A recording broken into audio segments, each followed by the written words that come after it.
Hello everyone and welcome to a Let's Play episode recorded on the morning of Christmas Eve. Now, yeah, I use a Mask of Deception desktop theme. So, there are a couple of things I want to say about this game. Well, yeah. Well, some good, some bad, just lots of stuff. Let's see. Oh man, where do I even start? Okay, so this is the important bit. Maybe we should just start here. If you get the physical version of the game, you will get a little booklet with, well, you know, art and there's a character art, design, developments, and a little bit of introduction here that I think is probably the most important thing in well, at least in the way I interpret the game and what we see in it. So I'll just read to you the introduction verbatim as is printed, and we can move on to the other things if I remember them. Maybe I should have scripted this. Well, whatever. Introduction. Many of these details are, at least initially, as unfamiliar to the protagonist as they are to us, sometimes blending familiar elements of the Japanese language with other cultures and linguistics. The title itself bears some explanation. Utawaru mono, in its most literal English meaning, comes out to something like those who are sung of, evoking folk tales and mythic figures whose stories are passed down through tradition and oral ballads. A little note there. That was actually one meaning I guessed at by myself. I did not actually remember that it was printed here. Well, I could have just looked it up. I'm a big nerd. Okay. Passed down through tradition and oral ballads, known sometimes in the lore as the legend song. The mask, too, is a theme carried throughout the story, from the mystical Akuruka masks granted to great warriors, to the more subtle metaphorical masks that the characters don for the sake of others. But part of the delight of Utawaru mono storytelling is growing to learn these details as we explore more of its world, and growing more and more immersed in the setting as we follow Haku, watching him grow accustomed to the fantastical world just as we do. Along with conceptual art and developer notes, this book contains a small reference for some of the concepts and language touched on in the game to help prepare you for encountering them in the course of the story and keep you immersed in the comedy and drama of the visual novel. It's our wish that this game will be as meaningful as possible to its players, whether through laughter or tears, and we hope you'll join us in seeing the story to its emotional finale. End of introduction. Now, one reason I haven't actually started the game yet is I think the introductory video we get will carry a content ID. I do kind of want to play it in full though, but maybe you can do that as part of, well, starting the game or something. The important thing I wanted to point out here was the statement of the masks. And I quote again, to the more subtle metaphorical masks that the characters don for the sake of others. Now, these two games, these two games that were released earliest on PlayStation 4, Mask of Deception and Mask of Truth, they are a continuous story. Prelude to the Fallen is just, it's one single thing. It is only that. The first 2006 anime something, or the original, well, the game used as a foundation for that anime. And well, it at least seems to me that they did two very different things in these two games. That means you really have to play them together. And that is... Oh man, there's just so much I want to talk about. It's difficult to keep it all apart. So in Mask of Deception, you'll find that the characters, they have their tropes and they go all in on those. They establish the characters, they establish their tropes, and yeah. As you probably heard me say occasionally in Prelude to the Fallen, they do like to beat their horses. Do like to beat their dead horses, the proverbial dead horses. So yeah, you are not going to be in any doubt whatsoever about which character archetype or the trope each character presents. When we then get to Mask of Truth, they're going to show what is underneath. Now,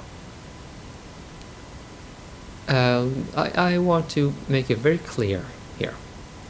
Mask of Deception is the game in the series I enjoy the least, because the writing is so thick with tropes. And it's just, okay, I know who this character is, I do not need to see all this. This character annoys the absolute living shit out of me, so I'll just skip this entire scene because I do not need to see this stuff and get so hugely annoyed by this. Yeah, I might rage a lot about Hanju actually, but we'll get to that when we get there. However, when we get to the same characters and see them develop here in Mask of Truth, I swear to you, when I finished this game, Mask of Truth, all the characters that I, well, did not feel very strongly for in Mask of Deception, I grew a very healthy respect for in Mask of Truth. With the exception of the main character, actually. That's kind of interesting. He is the only character that I do not actually see developing at all. He is, well, barring a few, experiences at the end of Mask of Truth that he didn't have in Mask of Deception, he is just the same person. Everyone else, every last one, will have something important revealed in Mask of Truth, or just face some important life experience that just flipped my perception of them massively. Specifically, little Miss Yaoi Princess. Yes, I think there's a. I'm not being churlish here. That is the pretty accurate description. She's going to be coming of age in Mask of Truth, and well, you think her ending is taking over her kingdom or something? Well, I say kingdom, she's kind of a queen, but, well, you get the idea. I would very much like to explore what happened to that place after the events of Mask of Truth. I'm genuinely curious. I would like to read that. I, well, might not pay for, print a light novel or something of that sort, but, I mean, please, story expansion, new, well, a new budget title, I'm, I'm paying for it. I'm not. I'm plunk down money. Um, so, okay. With that said, if you feel that the tropes just really is too much for you in Mask of Deception, just tune in from time to time so that you can maybe meet some of the new characters we meet, get an idea of their trope, and then join me for the full playthrough of Mask of Truth. Scout's Honor, you will most likely not regret it. Well, I mean, different strokes for different folks, but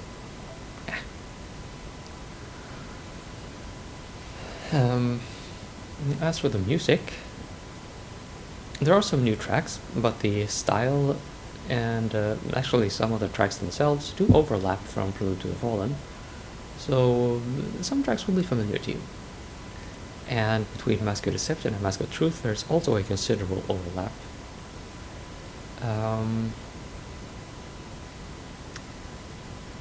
What else? Yeah, the writing in general.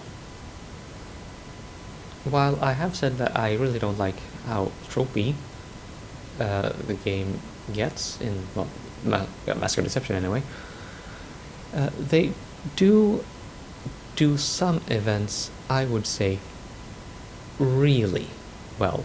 They get things exactly the way some experts say you should handle some revelations in the game. And that is, they will actually show, rather than tell, a few key things. There's one specific key event about an invasion fairly early in the game. Considering how what we had seen so far, the brutality in that scene just left me in shock. See, I'm not exaggerating. I was just I struggled to believe what I was seeing there. It was just okay, is this really how these guys are doing things? And it turns out that reaction, I'm pretty sure they were aiming for exactly that, and they elicited exactly that in me. And the ensuing questions. Mission accomplished. Competent writing. Much respect. Seriously. Also, the build-up to the final boss. That's just something else. I don't remember how long. How long before the actual final fight that sort of starts picking up. But when you do see the when you do see that I upload the final video, like the end or final boss or something, if you haven't watched very much until then, go back and watch the, say, 15 or 20 episodes before that. That should be plenty of time for the build up to start. And yeah,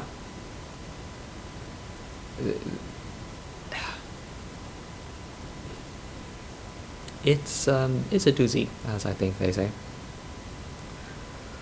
That was actually one of the most impressive. Well, that's probably not correct.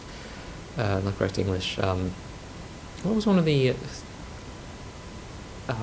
experiences in the game that impressed me most at the time? Just how it all escalated and how they really sold the strength and the power of the final boss that we would see, and then how strong this boss actually was. And I think I had to try at least twice. And well, yeah, it's it's pretty intense as far as SRPGs go. Just stay tuned for that. And for the love of God, stay tuned for Mask of Truth, please, please, please, please, please. Um, the drama is just off the charts sometimes. I I know I said it in I think this little series I did on games that I enjoyed a whole lot more than I would have expected.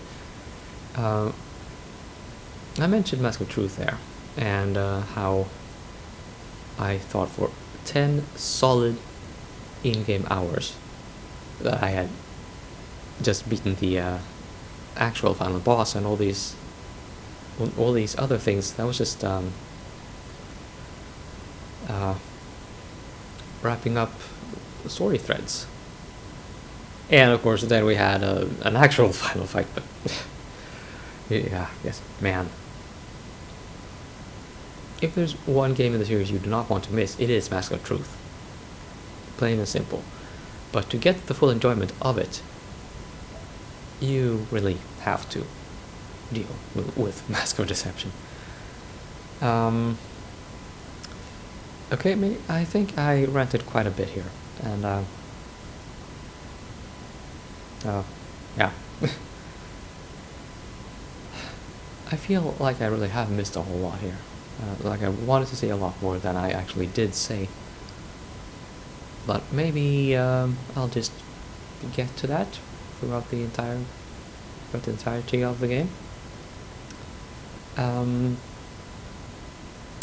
So yeah, join me for the rest of the saga. I think I will play them back to back, actually, so when I finish Mask of Deception there will not be a similar presentation for Mask of Truth. I'll just skip right into the introduction. Well, maybe with a sort of wrapping up reflection for Mask of Deception and things. Yeah. So, also, my throat is getting a little bit raw, and I need to conserve myself for a little family gathering. Yes, we can still do that because neither of us have consorted with COVID-sick people, as far as we know anyway. And none have had fever in a good long while. So, yay. We're good. So, stay tuned for next episode.